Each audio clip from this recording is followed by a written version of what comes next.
संख्या 36 है।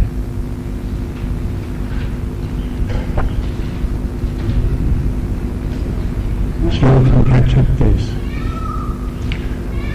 सुखं तेदानीं त्रिविधम् सुमे भरतर्षभ अभ्यासात् रमते यत्र दुःखान्तं च निगच्छति यत्तदग्रे विषमिव परिणामे मृतोपमम् तत्सुखं सात्विकं प्रोक्तम् आत्मबुद्धिप्रसादजम् विषयेन्द्रियसंयोगात् यतदग्रे मृतोपमम् परिणामे विषमिव तत् सुखं राजसंस्मृतम् यदग्रे चानुबन्धे च सुखं मोहनमात्मनः निद्रालस्य प्रमादोत्थम् तत्तामसमुदाहृतम् न तदस्ति पृथिव्यां वा दिवि देवेषु वा पुनः सत्त्वं प्रकृतिजैर्मुक्तम् यदेभिः स्यात् निर्गुणैः ब्राह्मणक्षत्रियविषाम् शूद्राणां च परं तप कर्माणि प्रविभक्तानि स्वभाव प्रभवैर्गुणैः ब्राह्मणक्षत्रियविषाम् शूद्राणां च परं तप कर्माणि प्रविभक्तानि स्वभाव प्रभवैर्गुणैः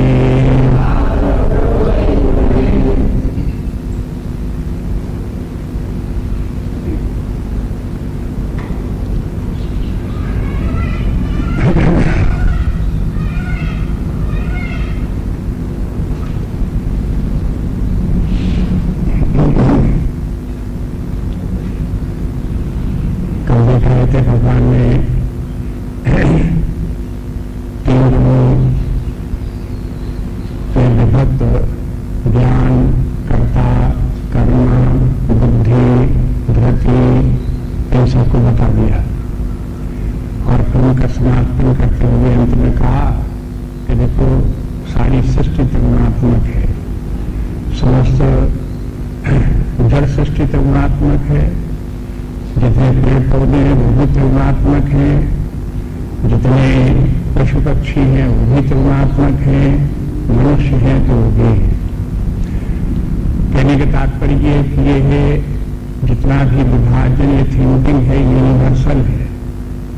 ऐसा नहीं कि ये सात्विक राजस तामस कहीं भारतवर्ष में या उत्तर भारत में कहीं कुरुक्षेत्र के मैदान में होते हों, ऐसा नहीं। सारे संसार में दिव्य देवेशु अनया अंतरिक्ष में स्वर्गलोक में वहां पर भी सब जगह इस प्रकार के तीन गुण सब जगह हैं, क्योंकि समस्त सृष्टि भी त्रिगुणात्मक है। तो जैसे त्रिगुणात्मक इसके माने मनुष्य भी सब तीन गुणों वाले मनुष्य भी हैं, उनकी बुद्धियां भी अलग अलग प्रकार की हैं, क्योंकि सत्वगुणी व्यक्ति जो होगा तो उसकी बुद्धि एक प्रकार की होगी, रजोगुणी तो दूसरे प्रकार की होगी, तमोगुणी दूसरे प्रकार की होगी, ऐसे बुद्धियां अलग अलग होगी। तो जैसी बुद्धि होगी फिर वैसे ही उसका ज्ञान होगा, जैसा बुद्धि तैसे ज्ञान। अब जैसा थोड़ी कि बुद्धि को दूसरी ज्ञान को दूसरा। अब सत्वगुणी बुद्धि है तो सत्वगुणी ज्ञान भी होगा, रजोगुणी बुद्धि है तो ज्ञान भी उसका रजोगुणी होगा। ये सब व्यक्ति का स्वभाव जन्य है। एक बात ध्यान में रखने की बार बार इस प्रसंग में कि यहाँ जो वर्णन है वो पूर्व जन्म में व्यक्ति ने जिस प्रकार के कर्म किए इस जीवन में उसका स्वभाव बना तो वो स्वभाव उसका त्रिगुणात्मक हुआ, उस स्वभाव के अनुसार उसका व्यक्तित्व इस समय वर्तमान में है। और जिसका जैसा व्यक्तित्व है वैसी उसकी बुद्धि है, वैसा उसके कर्ता भाव है, वैसे उसके कर्म है। ये समाज में सर्वत्र देखने में आता है। लेकिन जो यहाँ इन सबका वर्णन किया वो इसलिए वर्णन नहीं किया है कि व्यक्ति को यही करना चाहिए, ये धर्म नहीं बताते, मनुष्य को करने के लिए नहीं बताते, मनुष्य ऐसा स्वभाव से ही होता है ये बताते हैं। लेकिन स्वभाव से ये बना कैसे? व्यक्ति अपने अपने कर्मानुसार तमोगुणी रजोगुणी सत्वगुणी स्वभाव के बने। तो अब ये है कि आगे के लिए व्यक्ति अपना निर्माण करना चाहे तो फिर अपने आप में अपने धर्म को देखे, अपने कर्तव्य कर्म को देखे और वहां रह करके अपने तमोगुण को दूर करे, रजोगुण को दूर करे, सत्वगुण को प्राप्त करे, उसके लिए प्रयास करे। तो ये व्यवस्था तो इस प्रकार की है। उस व्यवस्था में ये ध्यान रखें कि सर्वत्र त्रिगुणात्मक व्यक्ति हैं, प्राणी हैं, जीव जंतु हैं। जैसे पक्षियों में भी शूद्र पक्षी हैं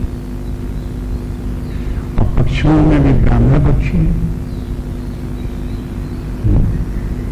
सत्वगुणी हैं तो वो पक्षियों को ब्राह्मण वर्ग में रखा, तमोगुणी हैं तो उनको शूद्र पक्ष में रखा। तो तरह तरह के पक्षी, एक ही श्वास सब पक्षियों में थोड़ा है।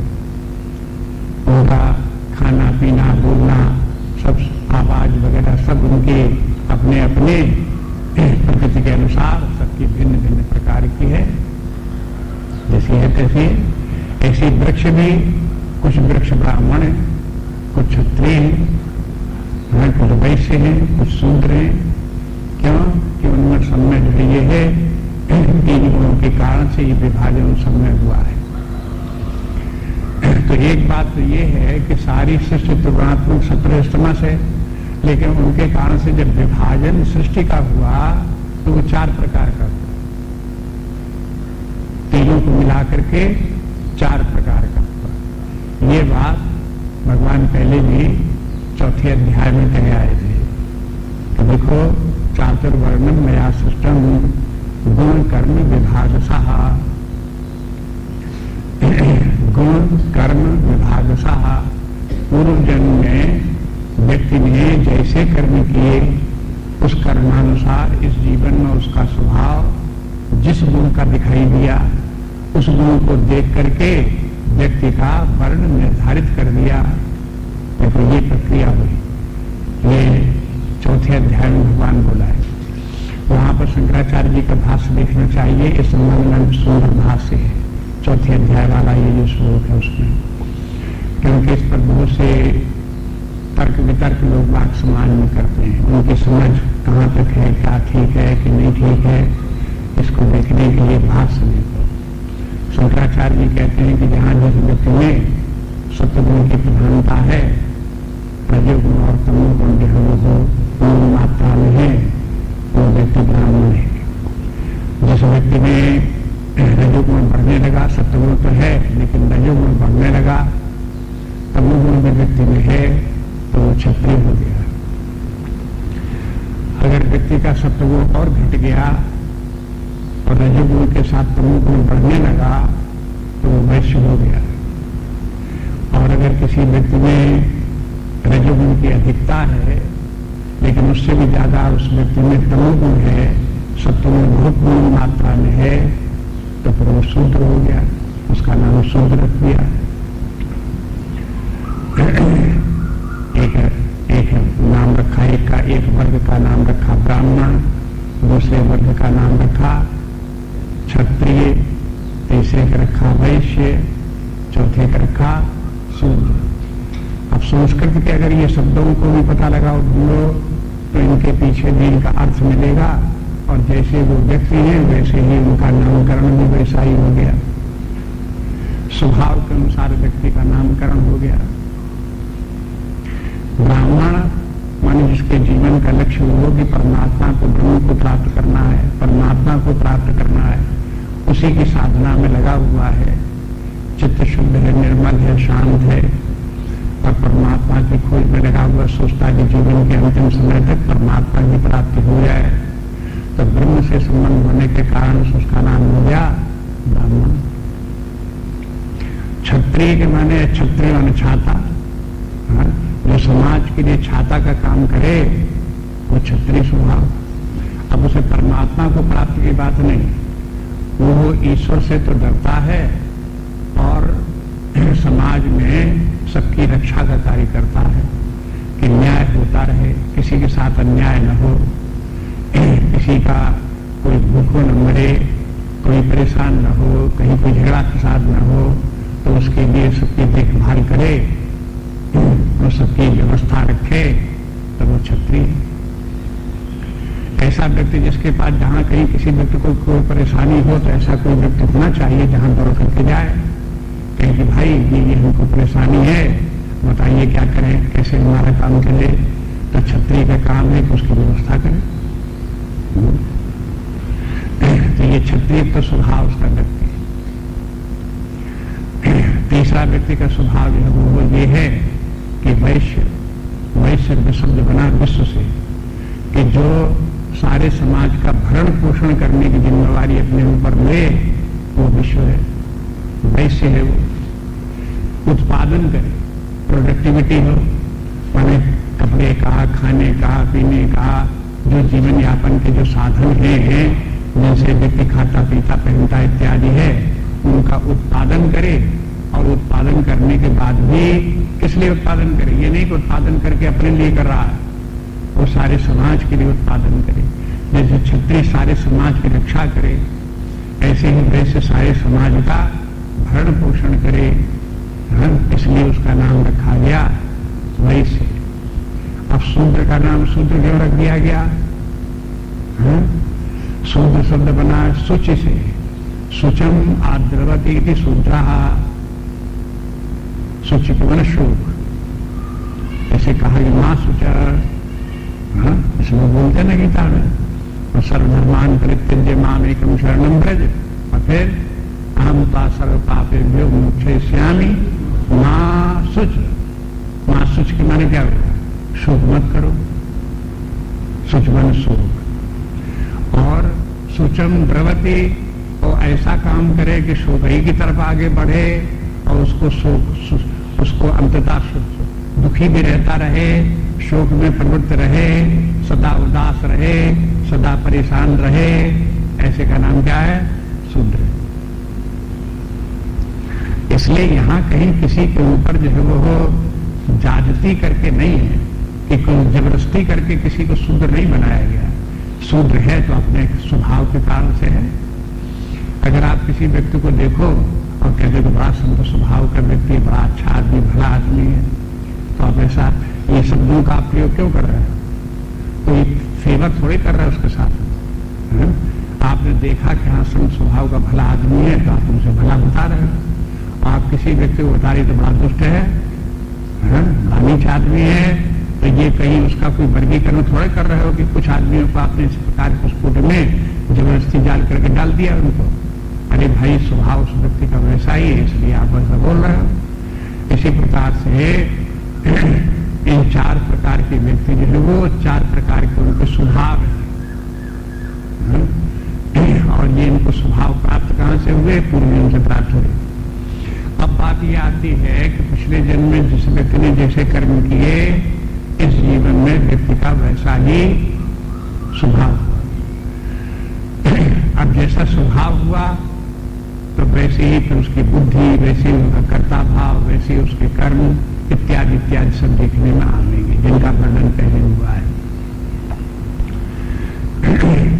ये व्यवस्था इस प्रकार की है।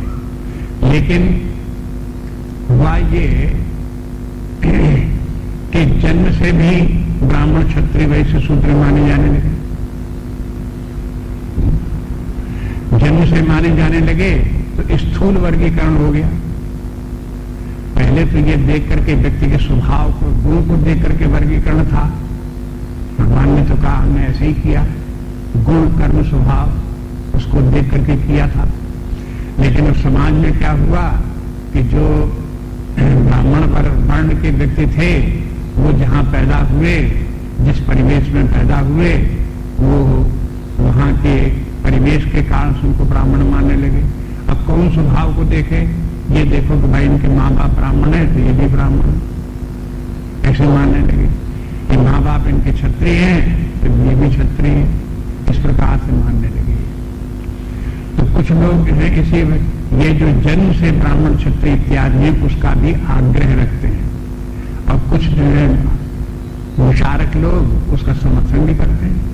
कहते हैं कि भाई किसी ब्राह्मण के परिवार में कोई व्यक्ति क्यों आया? पूर्व जन्म में चूंकि उसके कर्म इस प्रकार के थे जिससे कि वो ब्राह्मण स्वभाव का था, इसलिए अपने स्वभाव के अनुसार ही ऐसे परिवार में आया जहां के ब्राह्मण थे, तो वहां पैदा हुआ, इसलिए उसे परिवार भी ब्राह्मण परिवार भी मिल गया।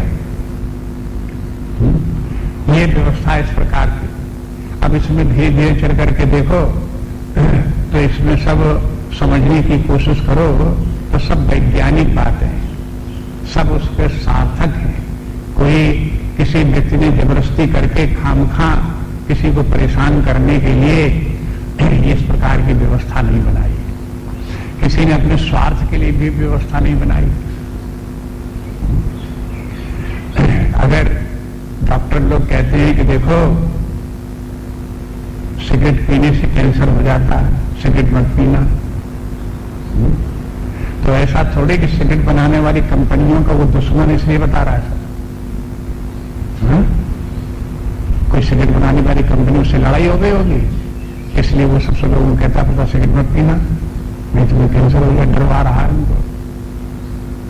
सिगरेट उसकी लंबित है, अगर कोई ऐसा अर्थ लगावे तो कहां तक ठीक है? ये तथ्य की बात है।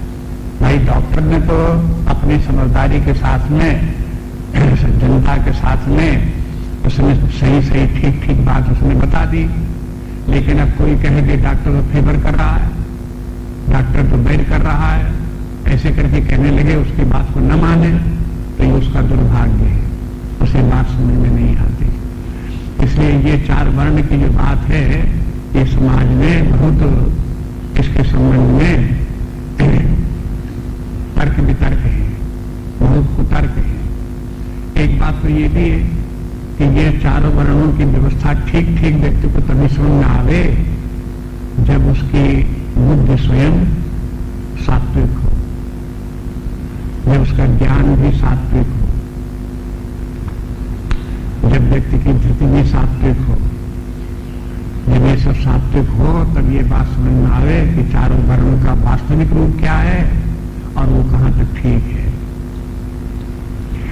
ये सात्विक बुद्धि नहीं होगी, तामस बुद्धि को अगर ये बताया जाए कि चार वर्ण होते हैं और चारों वर्ण बिल्कुल ठीक है, तो तामस बुद्धि में ये ज्ञान उतरेगा नहीं, आएगा नहीं, उसको समझ में नहीं आवेगा ये क्या कह रहे हैं, क्या तर्क दे रहे हैं, तो वो तो उसके लिए अन्यथा ही मान बैठेगा, झगड़ा करेगा बेकार। इसलिए जो है ये उनसे तो इस प्रकार के झगड़े करने की जरूरत ही नहीं। शास्त्र में जिस प्रकार की बात है उसको ध्यान से सुने, समझने की कोशिश करें। और फिर एक शब्द इसमें गीता में आता है वर्ण संकर। वर्ण संकर का भी प्रयोग लोगों ने स्थूल बना रखा। जो लोग जन्म से वर्ण को मानते हैं वर्ण संकर को भी जन्म से मानते हैं।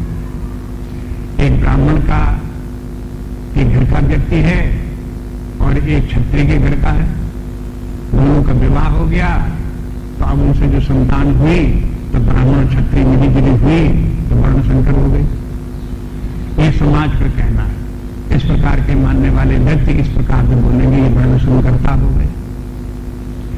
लेकिन शास्त्र का कहना यह है कि यदि कोई व्यक्ति स्वभाव से तो ब्राह्मण है, ब्राह्मण प्रकृति उसकी ब्राह्मण है, स्वभाव ब्राह्मण है, पैदा हुआ तो बचपन से ब्राह्मण भाव लेकर के आया, लेकिन ब्राह्मण के कर्म नहीं करता, अगर वो कर्म वैश्य के करता है या क्षत्रिय के कर्म करता है तो कर्म और स्वभाव में जो भेद है उसके कारण से दोनों का जो तालमेल बैठा रह गया तो संकरता हो गई। हुआ ब्राह्मण और कर्म क्षत्रिय के या वैश्य को उसने किए, तो दोनों को मिलकर के वर्ण की और कर्म की मिलकर के संकरता हो गई, तो वो वर्ण संकर हो गया। अब जब वर्ण संकर हो जाएगा तो वो व्यक्ति इसके माने अपने वर्ण का जो धर्म है उसका वो पालन नहीं करेगा। जब अपने धर्म का पालन नहीं करेगा तो जो विकास की गति में उसका जीवन चल रहा था उस विकास की गति में नहीं चल पाएगा, उसके विकास क्रम में बाधा पड़ेगी और देर लगेगी। लेकिन अगर इस व्यवस्था को समझ ले, उसी नियम के अनुसार जीवन को चलावे, तो जो विकास उसका व्यक्ति का हो रहा है वो जल्दी हो सकता है। इस विचार से इस प्रकार की सारी व्यवस्था का वर्णन निरूपण किया जा रहा है। यहाँ इस श्लोक में 41 श्लोक में जो बात कही भगवान ने वो आपको बता दी कि देखो, ब्राह्मण क्षत्रिय विषाम शूद्राणाम च परम तप, हे परम तप, ये चार बता दिए, ब्राह्मण क्षत्रिय वैश्य और शूद्र, कर्माणि प्रभुभक्तानि, ये चार जो है अपने अपने कर्मों के अनुसार विभक्त हैं। देखो, अब यद्यपि शास्त्र तो बिल्कुल साथ साथ बोलता है, लेकिन जिनकी की बुद्धि विकृत बुद्धि है वो उस बात की तरफ ध्यान ही नहीं देंगे कि जो है ये है कर्माणि प्रभुभक्तानि और स्वभाव प्रभुवे गुणई। जैसे व्यक्ति ने पूर्व जन्म में कर्म किए वैसा ही इस जीवन में स्वभाव हो गया, जैसा स्वभाव हो गया वैसे उसके गुण हो गए। जैसे उसके 3 गुणों में से न्यूनता और अधिकता हो गई, उसके अनुसार से प्रभुभक्तानि, उसी के अनुसार इनका चारों का विभाजन हो गया। जब चारों का विभाजन हो गया तो एक वर्ग ब्राह्मण हो गया, दूसरा क्षत्रिय हो गया, तीसरा वैश्य, चौथा शूद्र हो गया। तो इन चारों के विभाजन का प्रभुभक्तानि, इनके विभाजन का आधार क्या हुआ? तो वर्तमान में तो उनका गुण हुआ, सत्व तमस की किसकी प्रधानता, लेकिन ये गुण आया कहां से? व्यक्ति के स्वभाव के अनुसार है। कोई गुण ऐसे थोड़े कि उसमें झूठ मूठ में आरोपित कर दिए गए, उसके ऊपर थोप दिए गए, मर दिए गए, ऐसे तो नहीं है। व्यक्ति का जैसे स्वभाव वैसे उसका गुण स्वभाव के अनुसार ही उसका सत्व तमस होगा। और फिर स्वभाव कहां से आया? स्वभाव और प्रकृति एक ही बात है। पिछले अध्यायों में, तीसरे चौथे अध्याय में भगवान प्रकृति शब्द का प्रयोग करते रहे।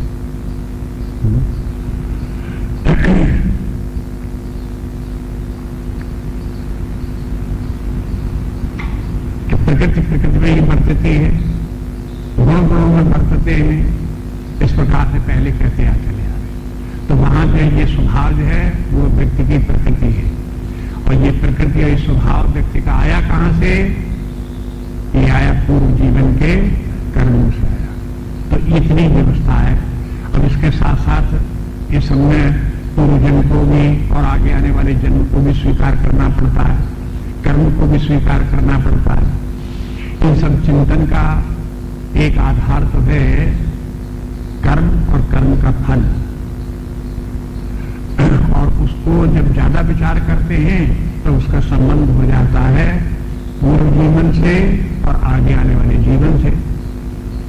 जब और आगे विचार करते हैं तो व्यक्ति के उसका संबंध हो जाता है व्यक्ति के स्वभाव से, और फिर उसके जो कर्तव्य कर्म से उसका संबंध हो जाता है। इसलिए कर्म का जितना भी संबंध है, कर्म सिद्धांत जो है वो इन सबसे जुड़ा हुआ है, पुनर्जन्म से भी जुड़ा हुआ है, व्यक्ति के जीवन के विधान से भी जुड़ा हुआ है। समाज में देखो विभिन्न प्रकार के व्यक्ति हैं, वो कौन क्यों किस प्रकार का क्यों है, वो अपने अपने स्वभाव के अनुसार है। और स्वभाव कहां से आया? तो ऐसा नहीं कि स्वभाव बाई चांस है, ऐसा नहीं। स्वभाव जो है व्यक्ति का अपने आप अपने कर्मानुसार। अगर बाई चांस मान ले कि व्यक्ति का स्वभाव बाई चांस ऐसा है तो उसमें क्या दोष है? देखो उसमें दोष है। दोष ये है कि फिर व्यक्ति अपने स्वभाव को स्वयं बनाने का प्रयास नहीं करेगा। क्यों? क्योंकि तो बाई चांस जैसा स्वभाव जैसा हो गया है, और जैसा आगे होना होगा ऐसे ही रहेगा, और आगे जैसा बाई चांस होना होगा तैसा हो जाएगा। अगर कोई व्यक्ति अपने आप के निर्माण करने के लिए प्रयास नहीं करता तो जैसा है तैसा पड़ा रहेगा, विकास होगा नहीं। और मनुष्य जीवन किस लिए है? जैसा कि तैसा बने रहने के लिए थोड़ा ही है, विकास करने के लिए। बुद्धि इसीलिए प्राप्त हुई है कि बुद्धि लगाओ और अपने आप अपना विकास करने का तरीका समझो और इसी प्रकार से विकास करो अपना, इसलिए हुई है। इसलिए बाई चांस इसको नहीं मान सकते कि व्यक्ति जो है का स्वभाव बाई चांस है। उसका स्वभाव का कारण आप फिर देखते हैं कि बाल्यकाल से ही बच्चों के स्वभाव भिन्न भिन्न दिखाई देते हैं। बचपन से ही दिखाई देते, एक ही पिता के 2, 3, 4 बच्चे तो उनका स्वभाव अलग अलग दिखाई देता।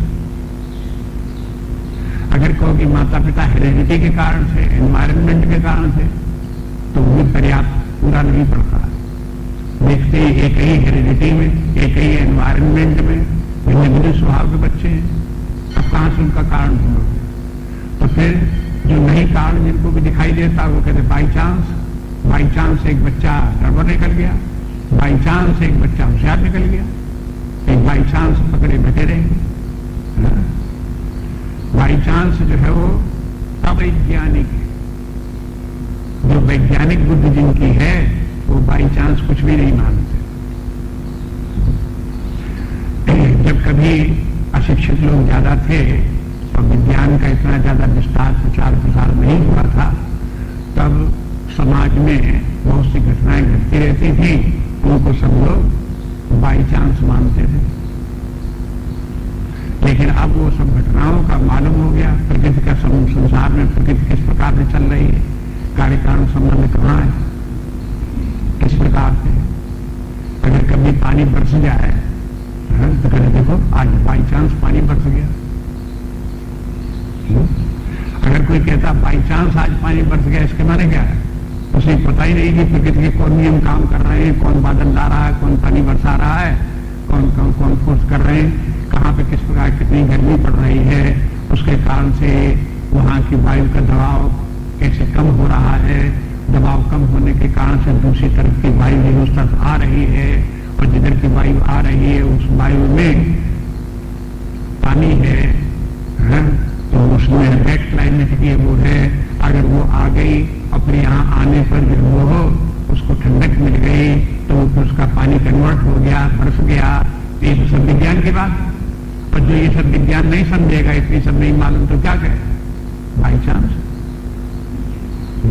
तो जैसे छोटे बच्चे होते हैं उनको विज्ञान पता नहीं, तो वो बाई चांस ही समझते रहते हैं।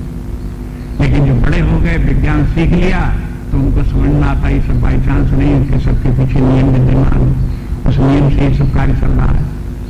ऐसे ही समाज में जो अशिक्षित व्यक्ति है, बुद्धि जिनकी मंद है, वो बाई चांस बातों में समझते रहते हैं कि जो घटनाएं घट रही बाई चांस हो गई। लेकिन जो बुद्धिमान व्यक्ति हैं, जिनको समझ में आ गया सब, जीवन का रहस्य जिनको पता है, उनको मालूम है कि यहाँ कुछ भी बाई चांस कुछ भी नहीं, सबके पीछे नियम कार्य कर रहे हैं। इसलिए जो ये है, बचपन में बच्चों को देख करके भी ये पता लगता है कि पूर्व जन्म इनका जरूर रहा है, और पूर्व जन्म में इन्होंने जिस प्रकार के कर्म किए हैं वैसे ही ये वासना लेकर के पैदा हुए हैं। तो इसलिए इस समाज में 4 प्रकार के बता दिए आपको, 4 प्रकार के मनुष्य हैं। ये यहाँ पर मनुष्यों का नाम यहाँ पर नहीं दिया, भगवान ने कहा है कि ब्राह्मण क्षत्रिय विषाम सूर्याणाम च परम तप कर्माणि प्रवक्तानि स्वभाव प्रभुवैर भुवै। बताओ इसमें मनुष्य कहाँ है? मनुष्य का नाम नहीं लिया, इसके माने पशु जो है वो भी 4 प्रकार के ब्राह्मण क्षत्रिय वैश्य होते हैं, पक्षी भी 4 प्रकार के ब्राह्मण क्षत्रिय वैश्य होते हैं, कीट पतंग भी 4 प्रकार के होते हैं, सरीसृप में जो है इतने वृक्ष लता इत्यादि हैं, ये भी 4 प्रकार के इसी प्रकार के होते हैं। तारागण जितने हैं वो भी इसी प्रकार के 4 प्रकार के हैं। इसी प्रकार के ये है अपनी प्रकृति जितनी है आसपास अपने देखते हो, ये भी सभी प्रकृति ये सब 4 प्रकार की है। सब जगह ये 4 ब्राह्मण क्षत्रिय वैश्य शूद्र सब जगह। उन्हीं में मनुष्य लिया जाता है, इसलिए मनुष्य को बाहर नहीं निकाला, मनुष्य उसको भी समझ लो उसी के साथ साथ 4 वर्णों में से। अब मनुष्यों के 4 वर्ण जब होंगे तो वो क्या करेंगे, कैसे रहेंगे, अगले श्लोक में बताते हैं। देखो, शमोदमस्तपा शौचम शांतिरार्जवमेव च ज्ञानम विज्ञानम आस्तिक्यम ब्रह्म कर्म स्वभावजम शमोदमस्तपा शौचम शांतिरार्जवमेव च ज्ञानम विज्ञानम आस्तिक्यम ब्रह्म कर्म स्वभावजम।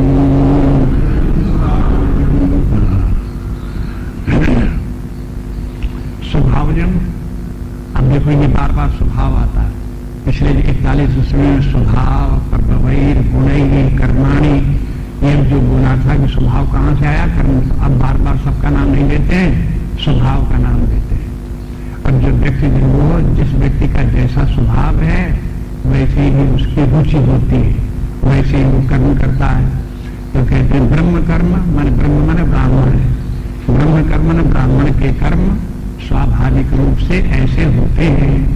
माने यदि कोई व्यक्ति पूर्व जन्म से सत्वगुण लेकर के प्रधानता सत्वगुण की हुई और सत्वगुणी स्वभाव का जन्म से हुआ तो वो ब्राह्मण वर्ण का हो गया।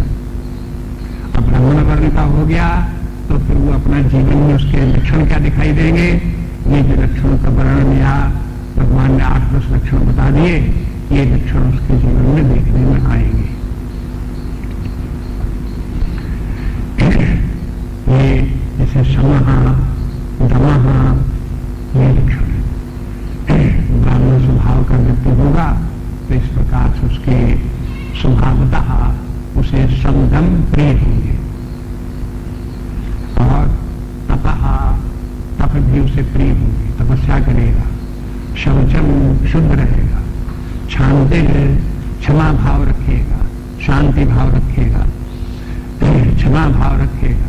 और आर्जवम, आर्जव माने सीधा सरल स्वभाव का, स्ट्रेट फॉरवर्ड, तीन टिकड़नी नहीं, बंद फंदी नहीं, कुटिलता नहीं, आर्जवम। और फिर ज्ञानम विज्ञानम, और फिर वह ज्ञान, ज्ञान के माने चार्ट में देखते रहो, ज्ञान के माने ज्ञानम विज्ञानम, ज्ञानम के माने है परमात्मा का ज्ञान, विज्ञानम माने परमात्मा का साक्षात अपरोक्ष ज्ञान। इसमें उसकी रुचि होगी, वो ज्ञान प्राप्त करना चाहेगा, विज्ञान प्राप्त करना चाहेगा। और आस्तिक्यम, आस्तिक्य के माने वो है जो शास्त्रों में जो ये मार्ग बताया गया है उसको वो स्वीकार करे, कहे कि ये मार्ग ठीक है। वैदिक मार्ग पर चलने की अरुचि होना आस्तिक्य है। आस्तिकता, समाज में आस्तिकता शब्द का अर्थ माना जाता है जो ईश्वर की सत्ता को मानता है।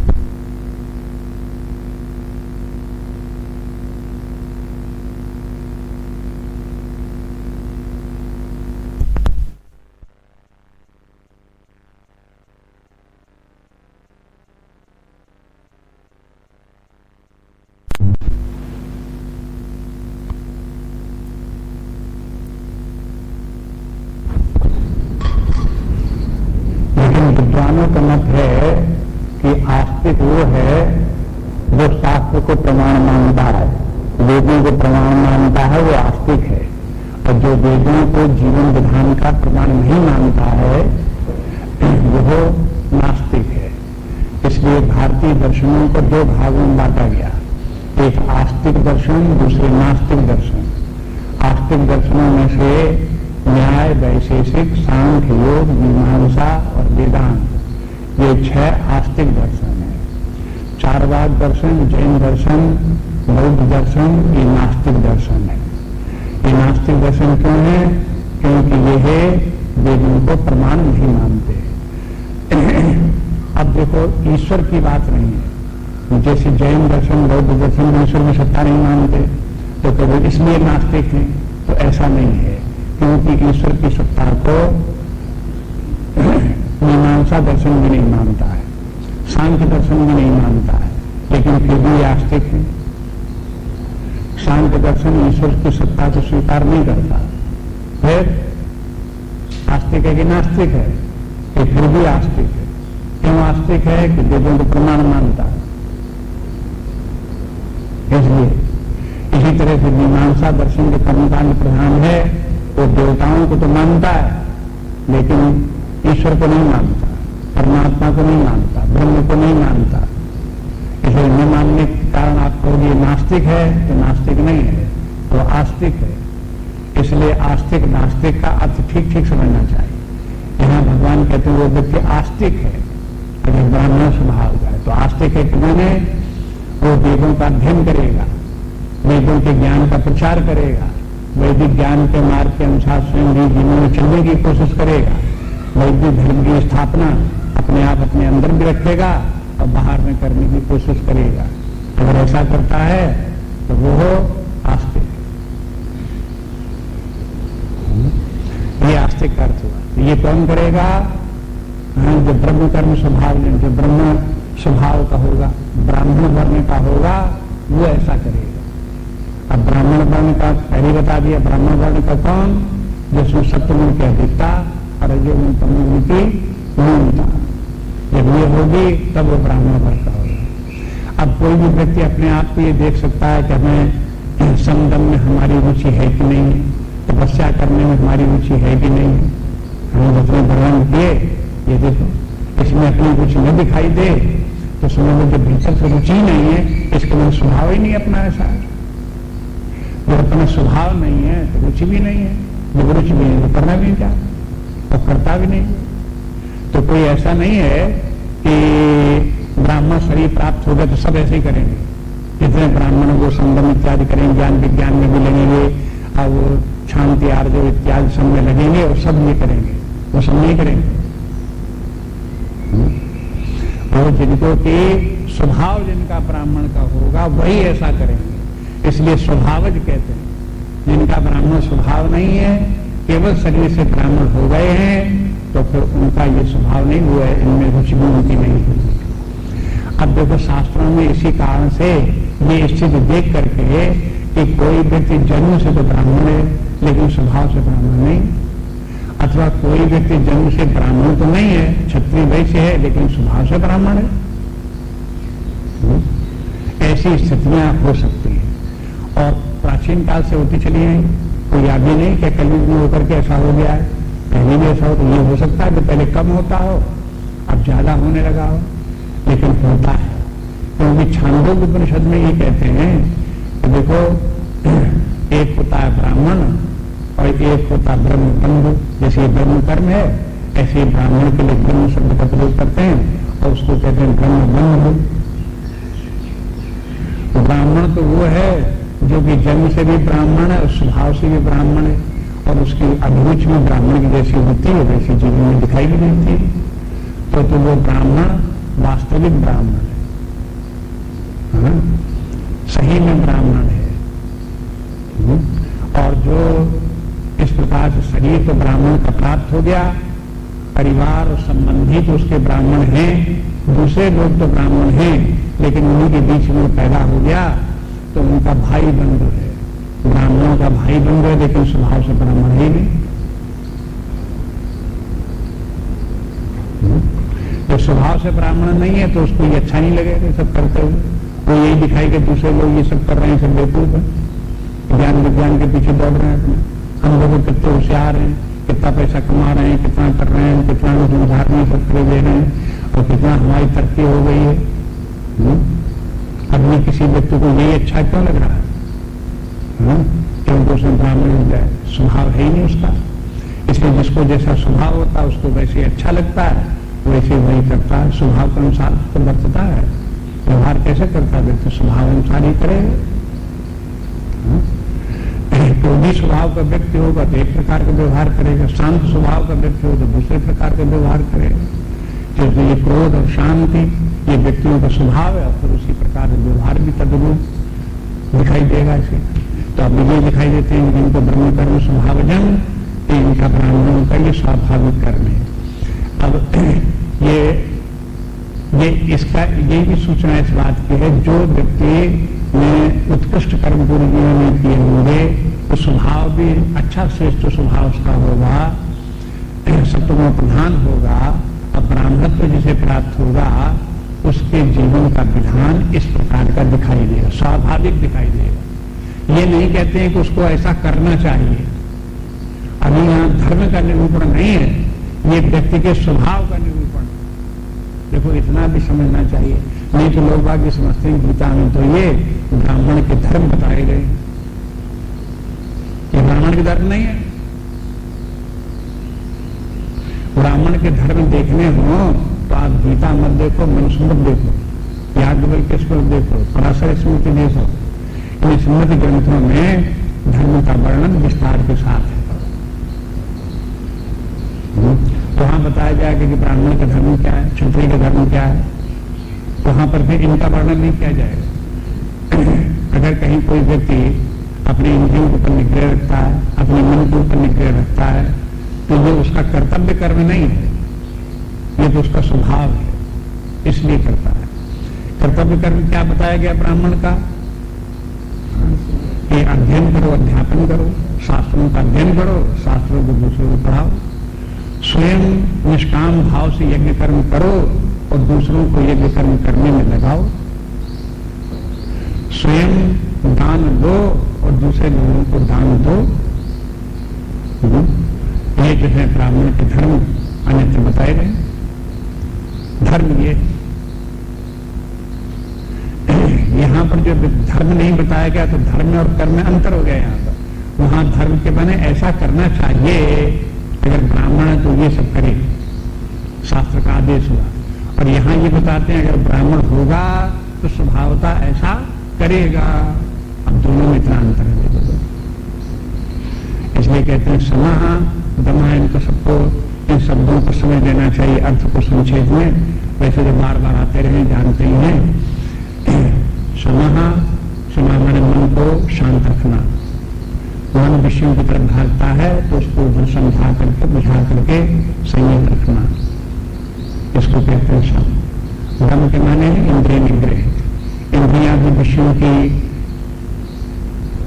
इच्छा कामना करती हैं, विषय चाहती है, हमको विषय प्राप्त हो जाता है तो इंद्रियों को प्रिय लगता है, अच्छा लगता है। लेकिन वो इंद्रिय सुख हानिकारक है ऐसे समझ करके इंद्रियों का निग्रह रखे, उस प्रकार के सुख को प्राप्त करके उनका अपने उपभोग करने में प्रवृत्त न हो, तो फिर ये हो गया दम हो गया। इसके बाद तप, इसी से मिला जुला तप भी है। अपनी इंद्रिय निग्रह मनोनिग्रह करे, अपनी शक्ति का संचय करे और जीवन में कोई एक महान लक्ष्य अपने सामने रखे, उस लक्ष्य के लिए अपनी शक्ति को लगाए और उस लक्ष्य को प्राप्त करने के लिए आगे बढ़े, उसके लिए संघर्ष करे, उसके लिए कष्ट उठावे, परिश्रम करे, इसका नाम है तप। तो हर कोई तप करने को तैयार नहीं होता। अरे कौन झंझट में पड़े, आराम करो, बस मुझे खत्म बात। तो इस प्रकार से कहते हैं कि तप करने के लिए व्यक्ति को जो हो इस प्रकार की सामर्थ्य चाहिए, तप करता था। शौचम, शौचम मन शुद्धता, ये बार बार शब्द आ चुका, ये भी आप जानते हो। शौचम मन शरीर को शुद्ध रखें, स्नान आदि नित्य करें और वस्त्रों को भी धुले हुए वस्त्र पहने, शुद्ध वस्त्र पहने, जहां रहें उस स्थान को झाड़ पूछ करके शुद्ध पवित्र रखें। वाणी में सत्य बोल करके सत्य सत्य व्यवहार करें, वो भी शुद्धता है। आचरण की शुद्धता है, जिस प्रकार का कार्य करते हैं, जैसा आचरण करते हैं वो सबके सामने उजागर होना चाहिए, मालूम होना चाहिए किस प्रकार का कार्य कर रहे हैं। तो ये उसका जो है वो शुद्धता, शुद्ध आचरण, शुद्ध वाणी, शुद्ध व्यवहार, शुद्ध खान पान, ये सब शौचम सबके अंतर्गत आता है। मन भी शुद्ध होना चाहिए, ये शौच के अंतर्गत सब क्या आ जाता है। फिर शांति ही, शांति में क्षमा कर देना। क्षमा करना, किसको क्षमा करना? तो देखो क्षमा का प्रश्न तब आता है जब कोई अपराध करे। अगर कोई हमारे साथ अपराध करे, हम जानते हैं कि देखो ये हमारे साथ न्याय नहीं कर रहा, अपराध कर रहा है, तो अपराध करने वाले व्यक्ति से भिड़ जाए कि तुमने ईंट का हम पत्थर, हाँ, तो ये क्षमा तो नहीं हुई। और यदि किसी ने हमारे साथ अपराध नहीं किया है, हाँ, तो उन सबको हम क्षमा किए। जो हमारे साथ अपराध नहीं करेगा उसको सबको क्षमा, जाओ, ये क्या क्षमा हुई? अगर कोई हमारे साथ अपराध करता है, उससे हम टक्कर लेने लगते हैं तो क्षमा हो गई, तो भी क्षमा नहीं। तो क्षमा शब्द का प्रयोग कहां करें? जब कोई अपराध करे और उसका हम विरोध कर सकते हो, सामर्थ्य भी हो, लेकिन न उसका विरोध करें, माफ कर दें, तब क्षमा। अब ये क्षमा कहां आएगी? जब ब्राह्मण स्वभाव होगा तो क्षमा भाव आएगा।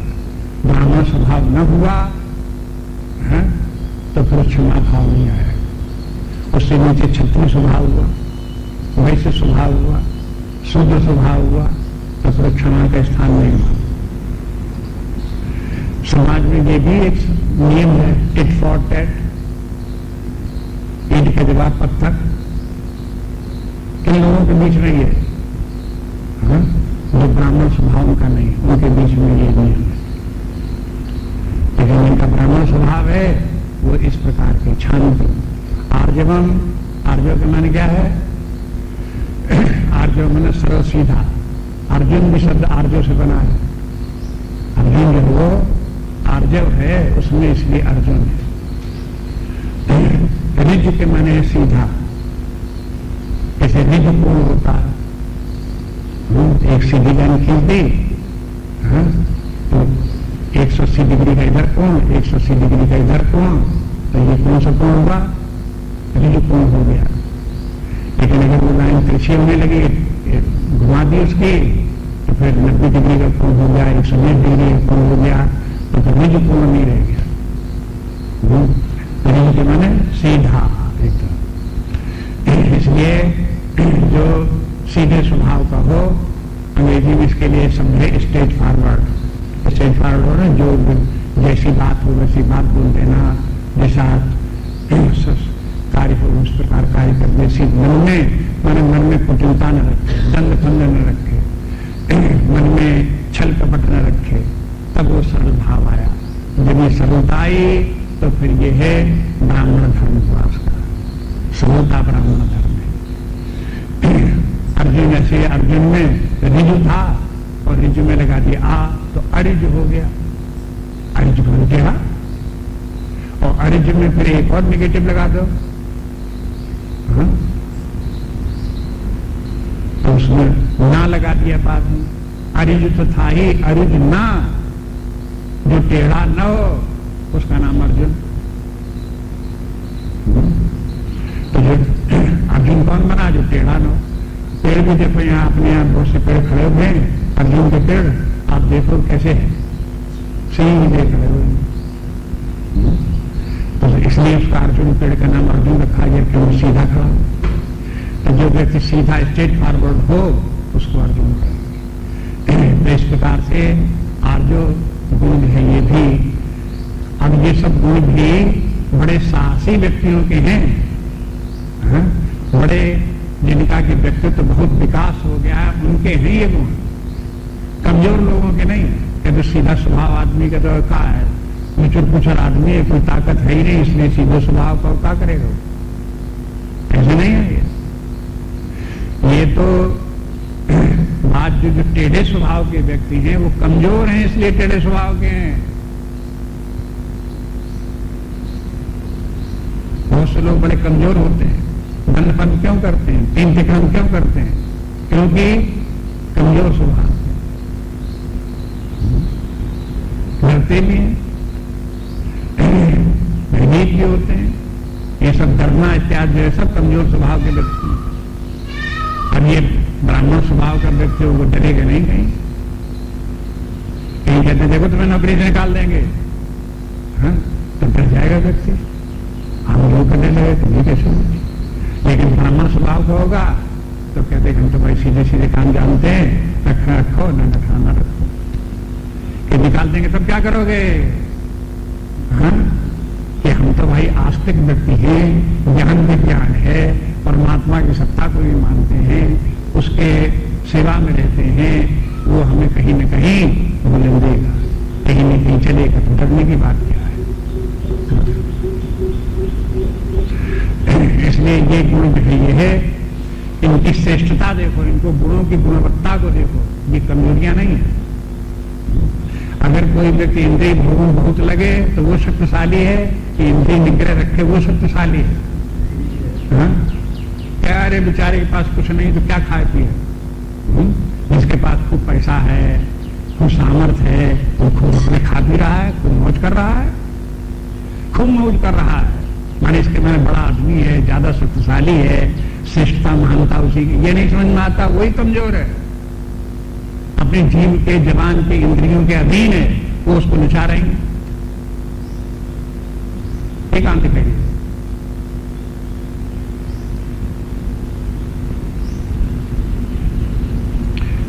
देखो आगे देखो फिर, शौर्यं तेजो धृतिर्दाक्ष्यं युद्धे चाप्य पलायनम् दानमीश्वर भावस्य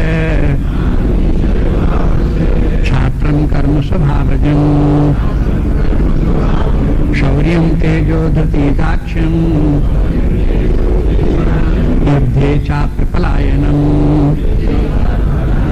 दानम् ईश्वर भावस्य क्षात्रं कर्म स्वभावजम्।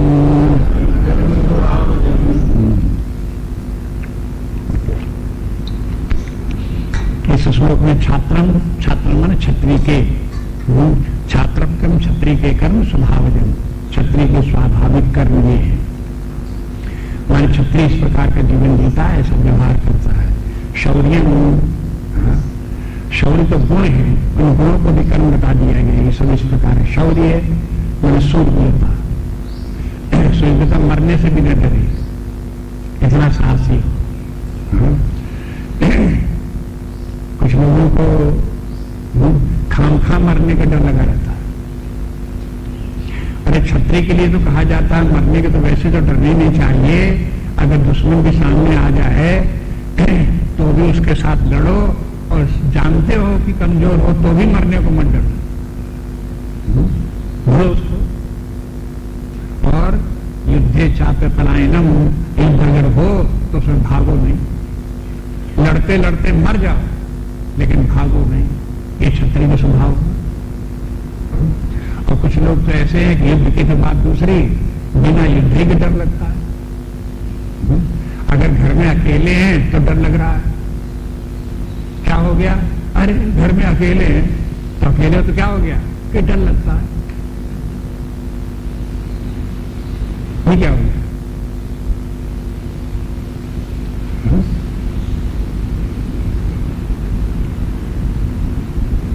अब ऐसे डर ये जो है ये कोई शूरवीरता की बात थोड़ी। तो आप देखोगे कि इस प्रकार से जो है ये है, जब क्षत्रिय स्वभाव का व्यक्ति जब होगा तब ये बात होगी। शौर्यम, लेकिन ये शूरवीरता इस प्रकार का जो है ये है, क्षत्रिय गुणों को रखा ब्राह्मण से, इसके माने ये गुण ये भी है, लेकिन सेकंड ग्रेड के गुण हैं। देखो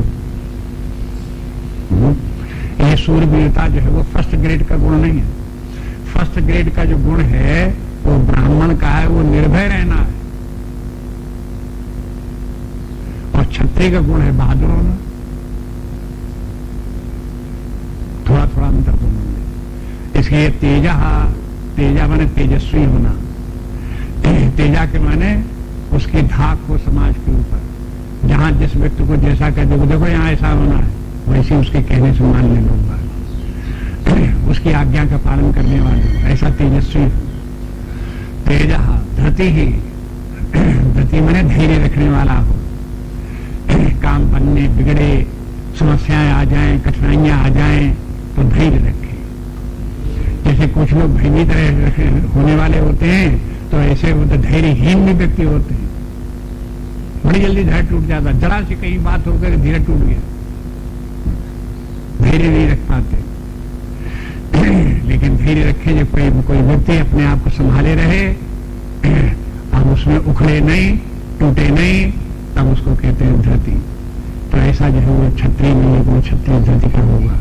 आप देखेंगे चलेंगे वैश्य में और शूद्र में ये गुण नहीं होंगे, न इस प्रकार की सूर्यता होगी, न तेज होगी, न अपने धैर्य होगा इस प्रकार का, ये सब उनमें नहीं होगा। और फिर कहते हैं कि दाक्ष्यम, दाक्ष्य के माने दक्षता, दक्षता माने कार्य कुशलता, जो कुछ कार्य करे बहुत सुचारू रूप से बढ़िया कार्य करे, ये दक्षता भी उसकी क्षत्रिय का गुण है। युद्धे चाप पलायनम, और जहां शत्रु से दुराचारी भ्रष्टाचारी अनैतिक लोगों से जहां संघर्ष करना पड़े तो उनके साथ युद्ध करते हुए मर मिटे लेकिन भागे नहीं। ये युद्धे चा अब पलायनम, पलायन के मैंने भाग जाना, तो भागे नहीं। और फिर दानम ईश्वर भावश्य, और फिर दान, दान भी दे, ये दान भी क्षत्रिय का गुण है। नहीं तो ये है दान देने की हिम्मत नहीं पड़ती लोगों। ब्राह्मण का दान के संबंध में क्या है कि ब्राह्मण दान ले भी और दान दे भी, लेकिन क्षत्रिय के लिए क्या हो गया कि दान केवल दो लेकिन ले नहीं। तो देखो नीचे उतर आइए, तो अब दान लेना श्रेष्ठ है कि दान देना श्रेष्ठ है? देखो अब क्षत्रिय को जो है नीचे स्तर का, इसलिए दान ले नहीं सकता। दान लेगा तो उसके ऊपर पाप चढ़ेगा, बोझ चढ़ेगा, लेकिन ब्राह्मण इस प्रकार का है कि वो दान लेगा भी, उसके ऊपर कुछ बोझ नहीं चढ़ेगा। सब जगह एक ही नियम नहीं है, इसीलिए तो शास्त्रों को समझना मुश्किल पड़ता है कि कहीं कोई नियम कार्य कर रहा है, कहीं कोई नियम काम कर रहा है।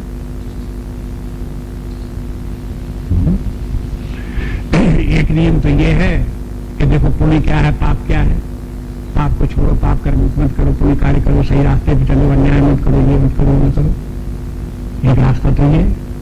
और इसको अगर कहा जाए तो लोग जस्टिफाई भी करेंगे, कहा कि हाँ बिल्कुल ठीक बात कहेंगे, ऐसे करना चाहिए। लेकिन अगर शास्त्र कहे कि पुण्य पुण्य विवर्जित पंथा, हमारा तो वो रास्ता है जहां नाम में पुण्य से मतलब, ना पाप से मतलब, तो कहेंगे कौन सा रास्ता है? रास्ते को क्या? लेकिन रोज पाठ करते हैं नहीं, पुण्य पुण्य विवर्जित पंथा, योगी योग नियोजित चित्त, क्या ये कभी ध्यान दिया है कि पुण्य पाप से दोनों से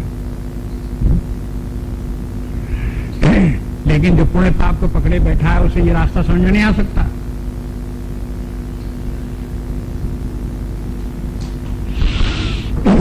वो बेवकूफ ही समझेगा कि देखो ये पुण्य को समझते ही नहीं, देखो इसने ये पाप कर दिया, देखो इसने ये गलत काम कर दिया, देखो ये गलत काम कर दिया। वो गलत काम दिखाई देगा उसे, लेकिन ये नहीं दिखाई देगा कि एक व्यक्ति ऐसा होता तो गलत सही सब काम करता है, और उससे कोई असर नहीं, न उसे गलत का असर न सही का असर।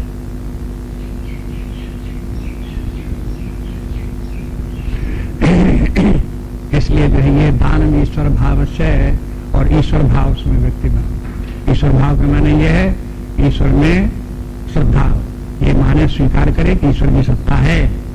देखो क्षत्रिय तो ईश्वर की सत्ता को मानेगा, लेकिन ब्राह्मण क्या करेगा? ईश्वर का ज्ञान प्राप्त करेगा और विज्ञान भी प्राप्त करेगा।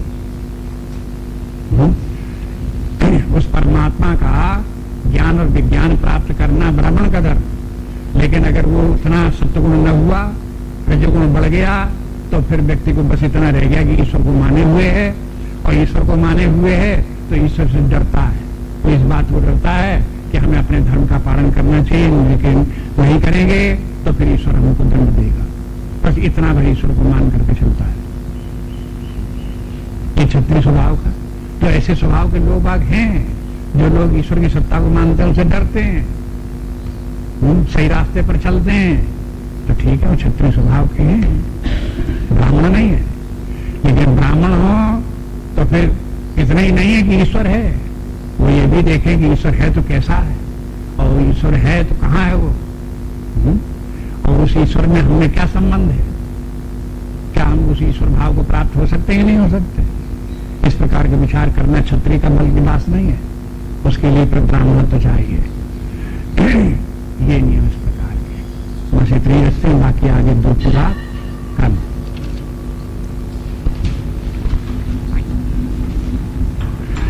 नान्या स्पृहा रघुपते हृदय सम च भवान् अखिलान्तरात्मा भक्तिं प्रयच्छ रघुपुङ्गवनिर्भरां मे कामादिदोषरहितं कुरु मां सञ्जय। श्री राम जय जय राम, श्री राम जय जय राम, श्री राम जय जय राम, श्री राम जय जय राम।